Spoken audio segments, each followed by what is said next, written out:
नमस्कार। जो भी राजस्थान पुलिस कांस्टेबल भर्ती 2025 की तैयारी में जुटे हैं, उनके लिए एक बहुत बड़ी और ज़रूरी खबर आई है। तो चलिए, इस भर्ती से जुड़ी हर एक खास जानकारी को विस्तार से समझते हैं। हाँ, तो सबसे बड़ी खबर यही है, फिजिकल एफिशिएंसी और स्टैंडर्ड टेस्ट मतलब पीईटी और पीएसटी, इनकी तारीखें आ चुकी हैं। जिन भी उम्मीदवारों ने लिखित परीक्षा दी थी, उनके लिए ये जानना बेहद जरूरी है।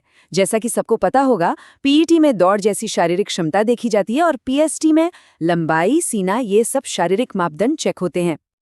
तो सवाल ये है कि इन नई तारीखों को पूरी भर्ती प्रक्रिया में कहाँ फिट किया जाए। इसको ठीक से समझने के लिए चलिए एक नज़र डालते हैं पूरे रिक्रूटमेंट टाइमलाइन पर। ये देखिए, पूरा सफ़र शुरू हुआ था अप्रैल और मई में, जब एप्लीकेशन फॉर्म भरे गए थे। इसके बाद सितंबर में हुई लिखित परीक्षा, और अब हम आ पहुंचे हैं इसके अगले और बहुत ही अहम पड़ाव पर, नवंबर-दिसंबर में होने वाले फिजिकल टेस्ट्स। चलिए अब बात करते हैं कि ये मौका कितना बड़ा है। जरा इस भर्ती के स्केल को देखिए, ये सच में काफी बड़ा है। पूरे 10,036 पद, 10,036। ये कोई छोटा मोटा आंकड़ा नहीं है। मतलब राज्य में नौकरी ढूंढ रहे युवाओं के लिए ये एक सुनहरा मौका है। और ये जो पद हैं वो बंटे कैसे हैं, यहाँ देखिए। सबसे ज्यादा करीब 7,618 पद कांस्टेबल जनरल ड्यूटी यानी जीडी के लिए हैं। फिर लगभग 1,378 पद टेलीकॉम ऑपरेटर के लिए, और इनके अलावा ड्राइवर और दूसरी स्पेशल पोस्ट्स के लिए भी काफ़ी अच्छी संख्या में वैकेंसीज हैं। अच्छा, एक नज़र आवेदन शुल्क पर भी डाल लेते हैं कि वो क्या रखा गया था। तो जो जनरल, ओबीसी और ईडब्ल्यूएस कैटेगरी के उम्मीदवार थे, उनके लिए फीस थी 600 रुपये, और जो SC/ST कैटेगरी से थे उनके लिए ये 400 रुपये थी। अब आते हैं सबसे ज़रूरी चीज़ पर, मतलब एलिजिबिलिटी क्राइटेरिया क्या था।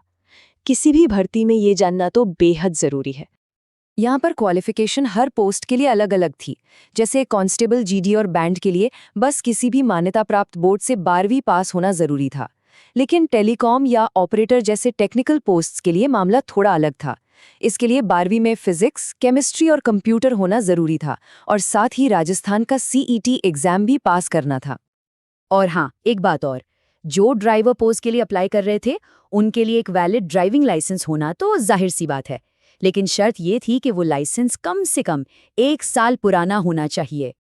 एज लिमिट का भी यही हिसाब था, पोस्ट के हिसाब से अलग अलग। जैसा कि यहाँ दिख रहा है, ड्राइवर पोस्ट के लिए अलग कट ऑफ डेट थी और बाकी पोस्ट्स के लिए अलग। और पुरुष और महिला उम्मीदवारों दोनों के लिए ये तारीखें अलग अलग तय की गई थी। तो अप्लाई कर दिया, एलिजिबल भी है, पर सिलेक्शन होगा कैसे? इसकी जो पूरी प्रक्रिया है वो कई स्टेज में बटी हुई है।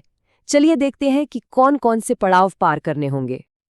देखिए, ये पूरी यात्रा 5 स्टेप्स की है। सबसे पहला स्टेप था रिटन एग्जाम, जो हो चुका है। अब अगला पड़ाव है फिजिकल टेस्ट्स, जिसमें पीएटी और पीएसटी दोनों शामिल हैं। इसके बाद होगा डॉक्यूमेंट वेरिफिकेशन, और फिर सबसे आखिर में मेडिकल एग्जामिनेशन। तो अब सबसे बड़ा सवाल, जिन लोगों ने रिटन एग्जाम क्लियर कर लिया है, वो अपना पीईटी पीएसटी का शेड्यूल कैसे चेक करें, कहाँ मिलेगा? चलिए इसका तरीका बताते हैं।